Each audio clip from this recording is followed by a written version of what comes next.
بسم اللہ الرحمن الرحیم۔ السلام علیکم، ہمارے چینل میں خوش آمدید ناظرین۔ آج آپ کے لیے میں انتہائی خوفناک، سنسنی خیز اور دلچسپ کہانی لے کر آئی ہوں، لیکن کہانی شروع کرنے سے پہلے آپ سے گزارش ہے کہ اگر آپ ہمارے چینل پر نئے ہیں تو ہمارے چینل کو ضرور سبسکرائب کیجیے تاکہ آپ کو ہماری ویڈیوز سب سے پہلے ملیں۔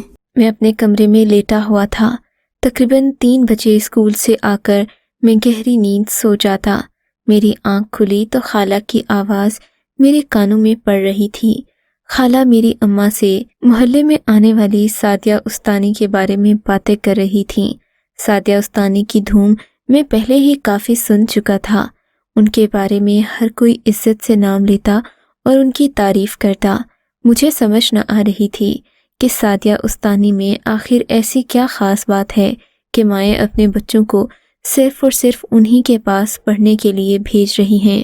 مجھے ڈر لگ رہا تھا کہ کہیں اماں مجھے بھی بیٹھے بٹھائے سعدیہ استانی کے گھر نہ بھیج دیں۔ پھر وہی ہوا جس کا ڈر تھا۔